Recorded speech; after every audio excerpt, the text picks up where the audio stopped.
Every week, Hillsdale College President Larry P. Arnn joins Hugh Hewitt to discuss great books, great men, and great ideas. This is the Hillsdale Dialogues, part of the Hillsdale College Podcast Network. More episodes at podcast.hillsdale.edu or wherever you find your audio.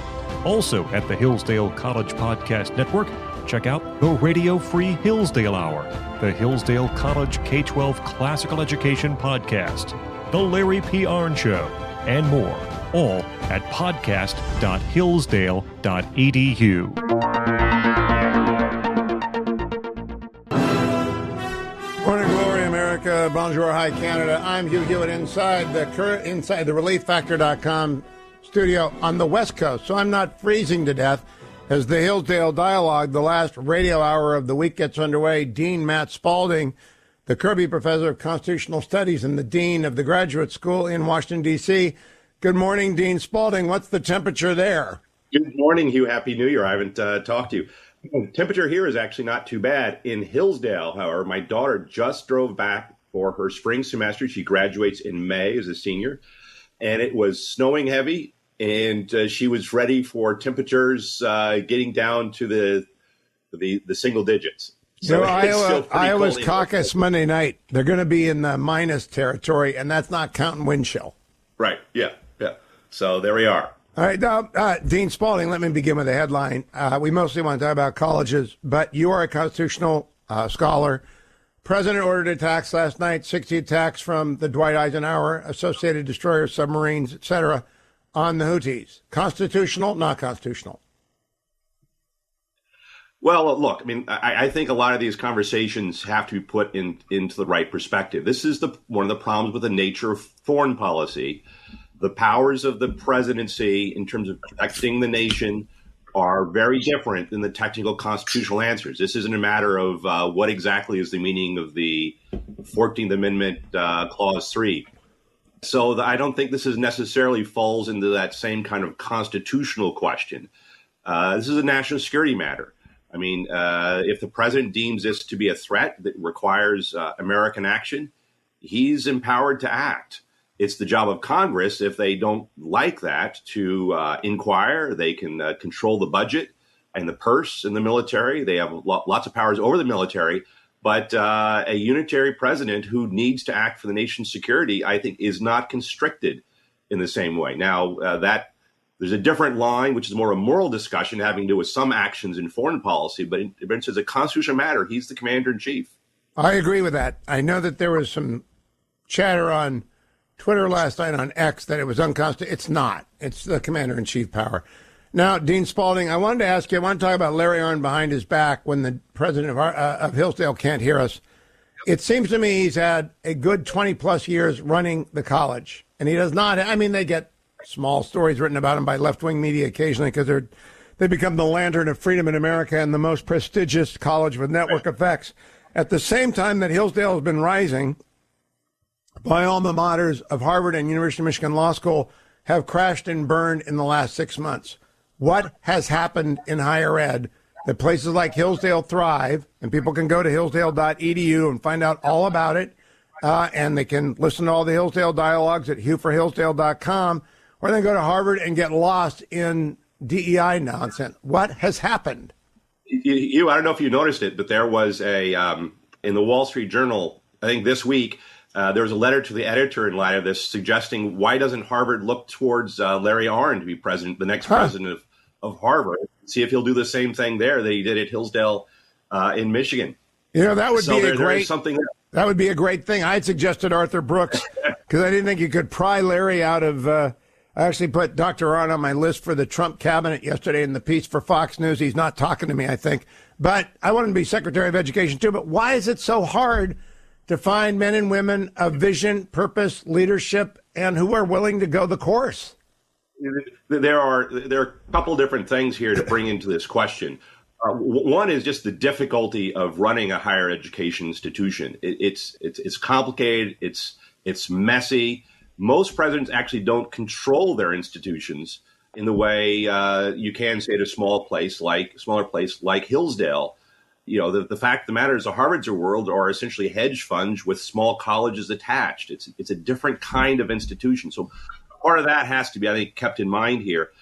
But of course, the larger thing, and I think thing that really drives what will be our conversation here is the larger trend lines over time, over the last 100 years, in terms of what has happened to higher education. Higher education is no longer about education. There's been a shift away from the core purpose of education, such that the only few institutions, Hillsdale primary among them, really represent the older idea of what education is meant to be in the first place. And those institutions, especially these older, larger, extremely wealthy institutions, Harvard being the most prominent right now, given what's been going on there, which were completely absorbed by the progressive movement in the late 1900s. And then from there became the kind of the leading edge of modern liberalism. That divergence has just continued and continued over some time now. And actually, I think the thing we're probably going to talk about here having to do with the president of Harvard and anti-Semitism and plagiarism, all of those things are really merely examples of the modern state of the current academy. And they've blown up precisely how it might have been predicted, given the play there. Whereas a Hillsdale College really represents what Harvard looked like, 50, 75, 100 years ago. Remember, all the major institutions, all institutions of higher education in America originally were associated with classical education, growing out of the Greeks and the Romans and the Western tradition, and Christianity in particular.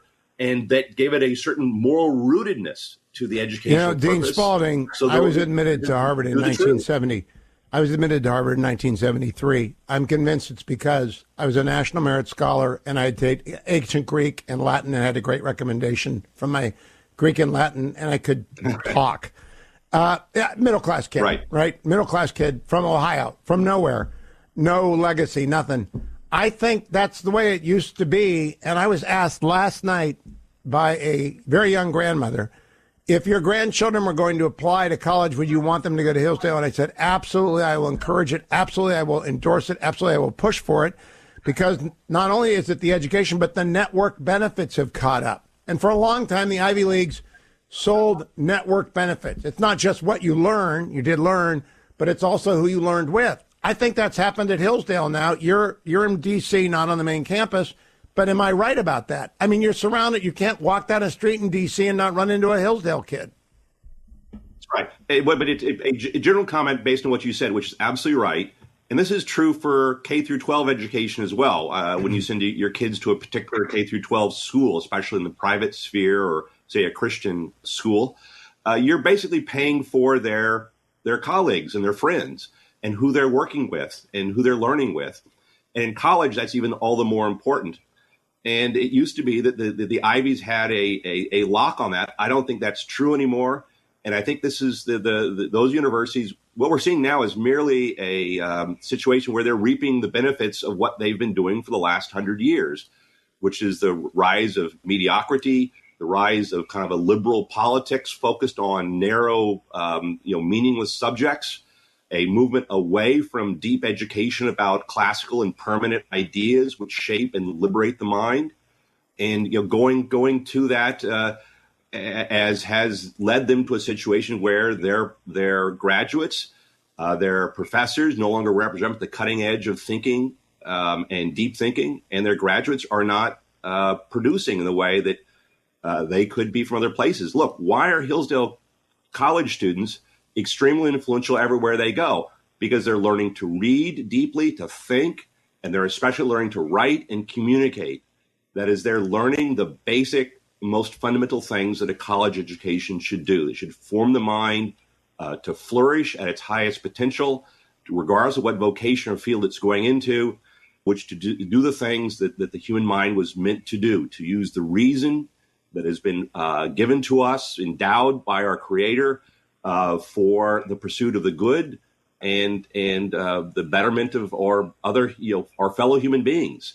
Dean Spalding, I think there's a third benefit. There's education, there's network benefits, and there's lifelong friendships. And I believe, I am friends with the people I went to school with 48, 49 years ago and just went to our 45th reunion, I believe you also get that highest level of friendship that Aristotle talks about at Hillsdale. Am I right about that?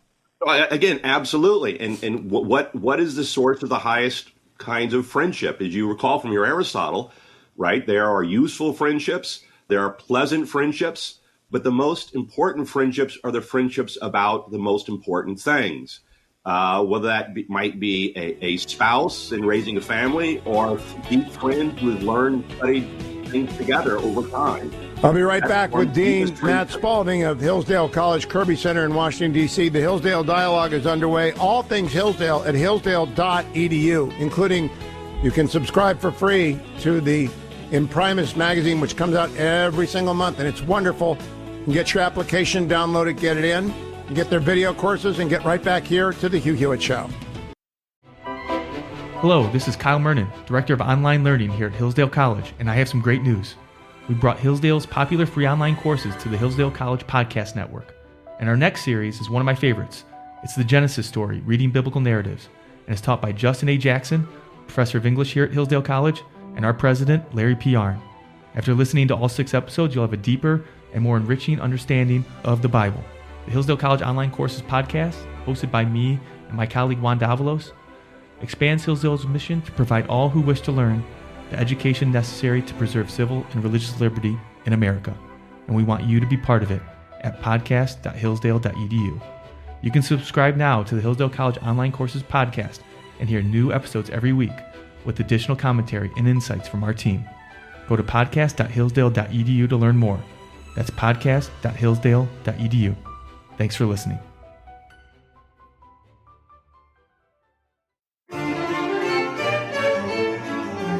Welcome back, America. I'm Hugh Hewitt. Dean Matt Spalding runs the Hillsdale College Kirby Center. This is the Hillsdale Dialogue. We're talking about colleges, leaderships, and problems. I want to note, Dean Spalding, that on the first day of 2024, Ted Carter, Admiral Ted Carter, became the new president of The Ohio State University. He had previously run the University of Nebraska system. Before that, he had been the longest-serving superintendent at the Naval Academy. He'd run Carrier Task Force, and he'd flown F-14s and 18s for 3,800 hours over the... You know, it's a tough thing to do, run a college, but if you can run an aircraft carrier and get your PhD and go run the University of Nebraska, you can run The Ohio State University. Ben Sass is going to be a great president at the University of Florida. There are great people to run these universities. There's Larry Arnn, obviously, at Hillsdale. Why do so many people strike out? That's a great question.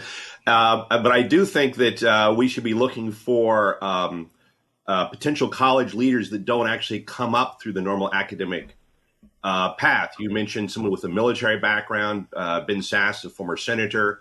You know, even Dr. Arnn, he's clearly an academic, but didn't necessarily come up through the normal academic path. There's something about the modern academy that makes it extremely hard to organize. I mentioned earlier, just as a practical matter, the complications of making a college work.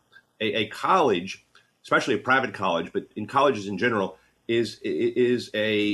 financially, it makes no sense. You're spending lots of money on these young minds, which you can't predict are going to be successful. It doesn't make sense from a financial profit-making point of view. So just the finances of a college are difficult. But the main problem you have with colleges is the nature of what it is. It's a teaching institution. It's about faculty who have ideas, who are teaching students through this human interaction of a discourse and a discussion in a way that leads them to thinking. That's hard to run in the sense that, how do you keep it organized on a mission? Add to that, I think one of the key practical problems that has happened over time in universities is that universities have come to be run mostly by the faculty. That is, the faculty think they're in charge and can do whatever they want. And so whatever the craziest ideas that's coming out of the left, whether it's gender studies today or Black studies or whatever the latest studies craze is, it tends to dominate the place. That pushes it to be more and more ideological driven. So it's harder and harder for a president of the institution, whose main purpose coming from their board of trustees and those who are actually above the president, it's hard for a president to keep it focused on an actual mission that has to do with pursuing truth in some serious way. So it's a very complicated matter, and you need somebody who has that sense of mission, which is why your example of someone who's been in the military, who understands mission, is a great example. But their difficulty is going to be that you can't give orders the way you can, say, on an aircraft carrier and expect them to merely be carried out. But you can always have moral clarity. Ben Sass, after the massacre on 10/7, was the first college president out in Florida with a absolute denunciation of Hamas terrorism. Harvard, MIT, and Penn do face plants. Daniele Strupa, who runs Chapman, where I've been teaching con law at the law school since 1996, absolute First Amendment guy, but he also knows moral clarity. That was a massacre. It's not that hard to both be a First Amendment person and speak clearly about, with moral clarity, about genocide, is it, Dean? Well, look. Remember what after 9/11. Do you ever recall this kind of conversation about? Okay, hold on. There are two sides here. Let's have a discussion and think all this through. But again, Hugh, let's back up and put this in a broader perspective for a moment. The complete and utter disaster of those three college presidents to be able to denounce advocacy of genocide of the Jewish people on their college campus. This is a question of free speech, but back up and see, where is this coming from? This is a particular example right now, which is especially egregious, and I think the timing of it is crucially important. But this is what happens when the university gives up on its purpose of being an institution where it's this cooperative institution. Remember, college means partnership, where a faculty and a student are pursuing truth. The modern academy is really the crown jewel of modern liberalism. Modern liberalism has gone through its phases, went through kind of historicism, and then a certain relativism, and then nihilism. And we're kind of now into the assertion of the will, phase that results from that, which is, you have to understand the extent to which anti-Semitism, this idea that they're willing to, it has to be contextualized, as President Gay said at the congressional hearing, is now become a aspect of the liberation. Are you paying too much for? Israelis are colonizers. They're white adjacent, so they're part of the problem. And so it has to be understood in terms of the reaction of the left, has to be understood as this is a component of where the radical left thinking is on the academy. And they actually came to the conclusion that logically follows from their own premises. That's the problem. We're going to come back and spend more time on that. From the ReliefFactor.com studio on the West Coast, where it's starting to get warm, to the Beltway with Dean Matt Spalding. The Hillsdale Dialogue continues. All things Hillsdale can be found at hillsdale.edu, applications included. Or for all of the dialogue, go to hugh4hillsdale.com. That's hugh4hillsdale.com. I'll be right back with Dean Spalding live on this Friday. Stay with me.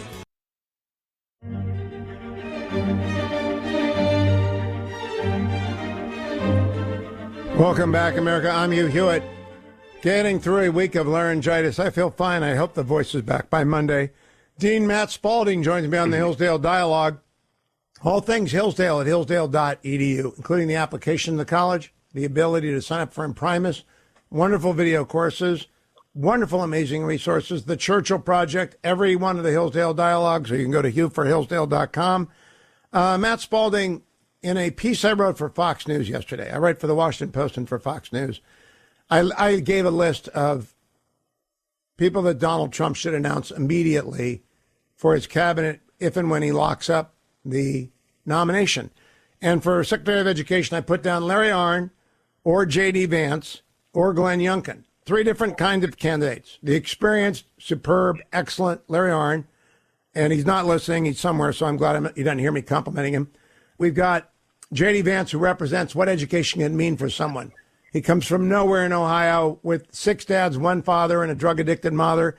And he goes to the U.S. Marine Corps. And then we've got Glenn Youngkin, who understands he's a kid that grew up poor, went to Rice on a basketball scholarship. He's made a fortune. He's done a great job as governor.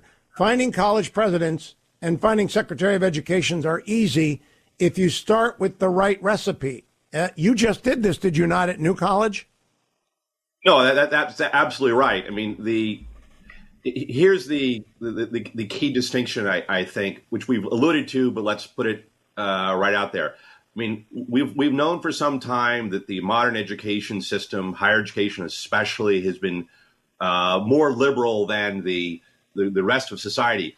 That's not the case anymore. There's been a radicalization that's going on here. The education system really is a crown jewel of the modern progressive left, and it's become radicalized in a way. The terms are different. What's going on there is different.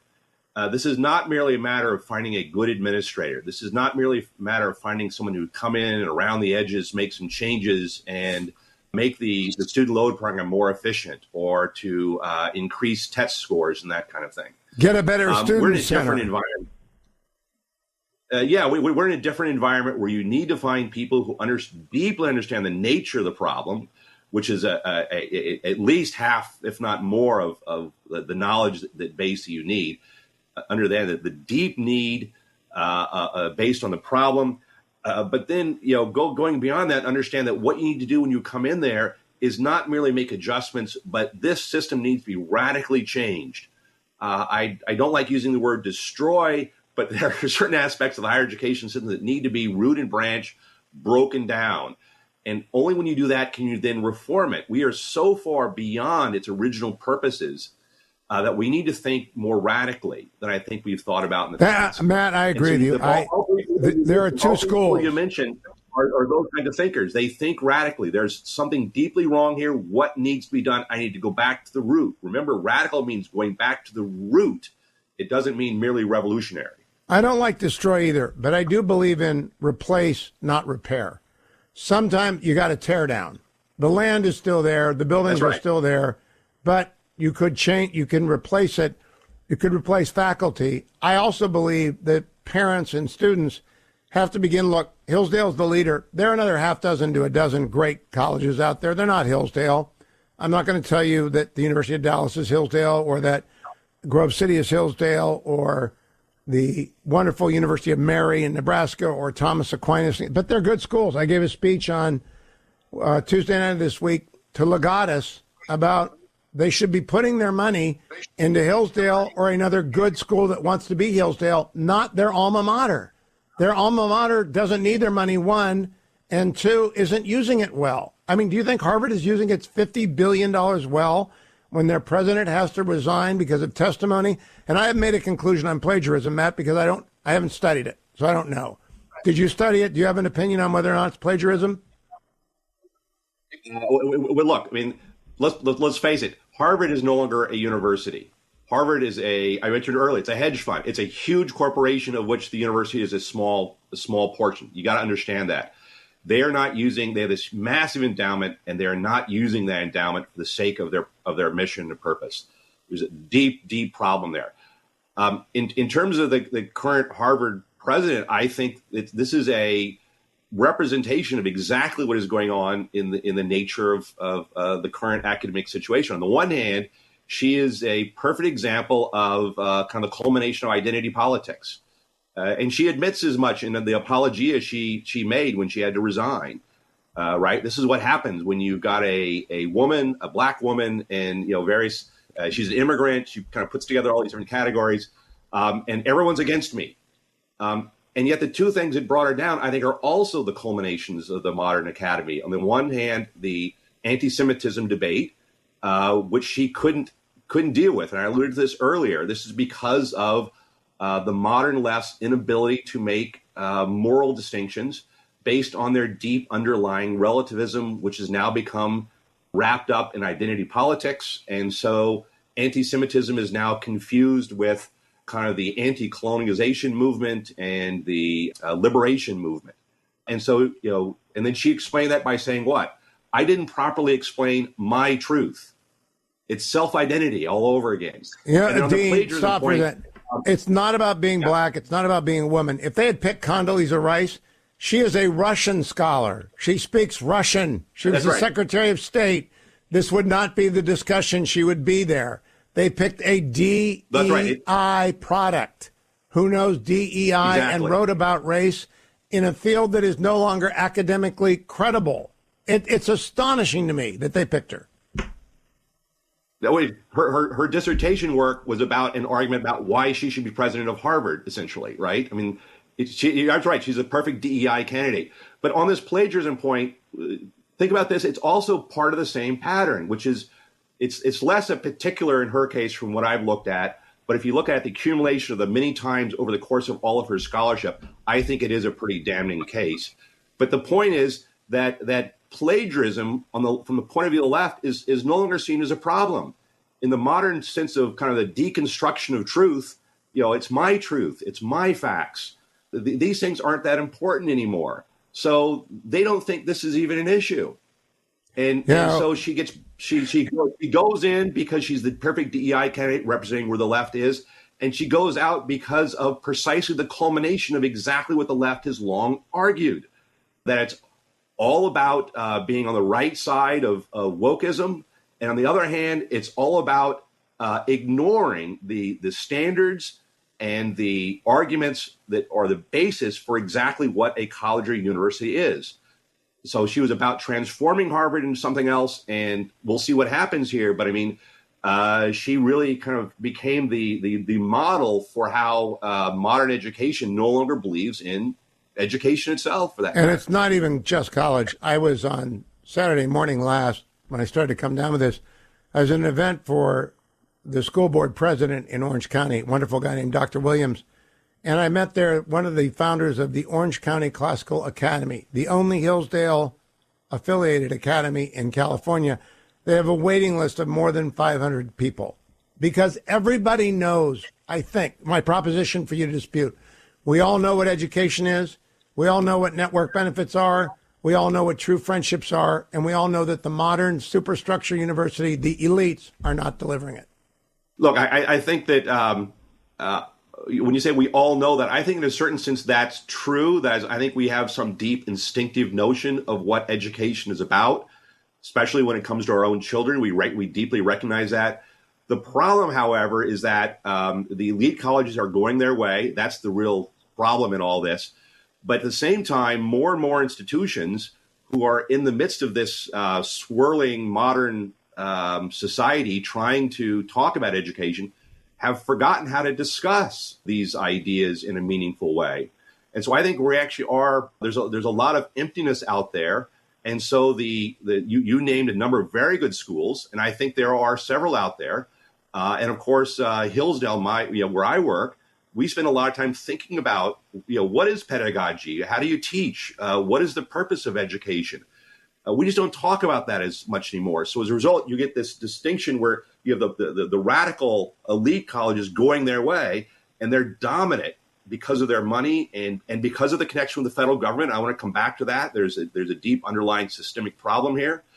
But the colleges, which are, I think, the heart of American educational institutions, you think of those smaller Midwestern schools that we all know and love, including some of the good state systems, they're very confused and unable in this situation to talk about and direct it because they're being so bombarded and dominated by an intellectual society and a media which is following the elite colleges and universities.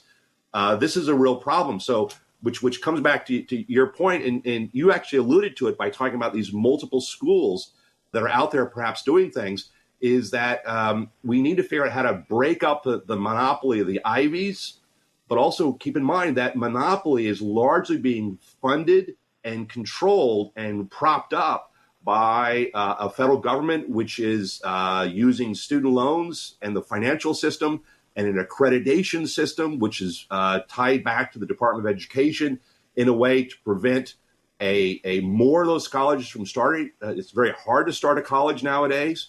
More and more colleges to raise money because it's not because of the way the financial and tax system is set up. It's getting harder to give away money and to give away money to good colleges so they can build an endowment.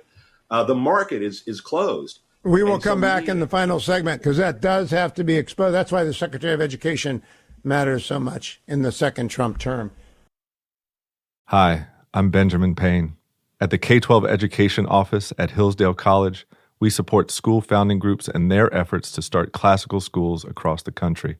Finding the right leader is one of the first and most important steps to building a successful school. While we do consider experience in education, We seek candidates who exhibit unwavering personal integrity, honesty, courage, and servant-hearted leadership.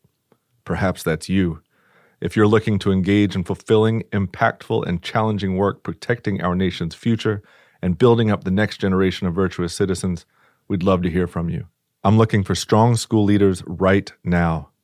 Learn more about how you can make a difference at hillsdale.edu/leader.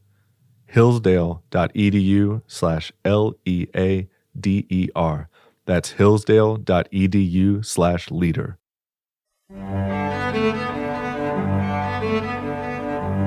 Welcome back, America. I will be back on Monday for the run-up to the Iowa caucus. Dean Matt Spalding of Hillsdale College completes this week live Hillsdale Dialogue with me. Dr. Arnn will be back next week. We're going to talk about the Iowa caucuses, and then it's to the Battle of the Marne. Dr. Dean Spalding, you mentioned the Department of Education. It's got to be run by people who know how to sort of take it apart from the inside. Why has it become such an obnoxious force in American education? Well, I think part of it is, and again, you got to look back. These larger term trends have been going on for some time. We've heard all this talk about the rise of the modern bureaucracy and the administrative state. I mean, the department itself has become very administrative and bureaucratic. So it's part of that kind of organizational problem has been going on for some time. Simultaneously, the intellectual atmosphere, which we've now been talking about some, that has shaped the department. So it's followed the trends of the modern academy. It's become more and more driven by those ideas. And the other thing that has caused a significant problem with education absorbed into the department is the extent to which more and more of education in the United States has become centralized in Washington, as opposed to being separated out in the way it's supposed to be in the states. And so you combine all those things, you've got a real problem. And an aspect to add to that, which is a complication for a new Secretary of Education coming in, this is true generally throughout the federal government, the way it currently operates, but it's especially apparent in the Department of Education. I've seen it very directly, is you have a secretary and a handful of political appointees, but the vast majority of these departments, which means the people who are actually making the regulations and dealing with the accreditors and dealing with the loan program and running these things are bureaucrats. They're not subject to political appointment in the same way that the secretary is. So part of it is, how do you get control of the darn place in a way that turns the ships? I mean, this isn't an aircraft carrier where it takes commands. This is an iceberg, which you try to direct as best you possibly can. I have one last question, Matt Spalding. Yesterday, 2 days ago, a senior administrator at Johns Hopkins University sent out an email that I read. I said, that violates the 1964 Civil Rights Act. It basically targeted white male students with no disabilities and the people that it was so unlawful, it was retracted the next day. How in the world do you, and the Office of Civil Rights at the Department of Education had nothing to do with it. What do you do with a department that is so indifferent to its core mission of simply helping good schools get better and instead ignores, even when they're breaking federal law? I don't know there's any way you can save the DOE, even if you had 5 Larry Arnns.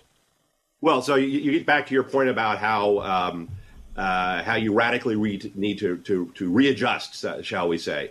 I'd like to see the Department of Education abolished, but in the short term, I think that's probably not going to happen. There's some things you could do with it. You can break it up. You can make it a lot smaller. One thing you could make the department actually do is to proactively prevent discrimination through these processes. I mean, we've got a Supreme Court decision that outlaws affirmative action in admissions. You've got more and more schools through the current apparatus of the Department of Education, the bureaucracy, who are encouraging various gender and sexual activities, which I think are actually forms of sexual discrimination. And then we have the examples that you've just mentioned. Recall that the whole bathroom debacle of, several years ago, was from a memo. It was not a formal decision at all. It was guidance, really a letter. Guidance. Yes. This has got to be destroyed. I mean, the way I look at it, you've got to change the systemic, the tectonic plates, if you will, in higher education. How does the Department of Education help you do that to get back to what it ought to be doing? Well, take the student loan program. I don't think we're going to abolish student loans tomorrow, but you can make that program much smaller, much more efficient.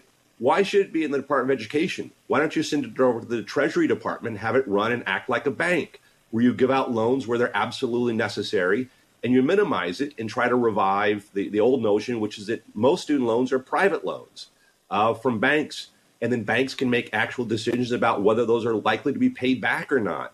I mean, there are various ways to take this thing and attack it around the parts.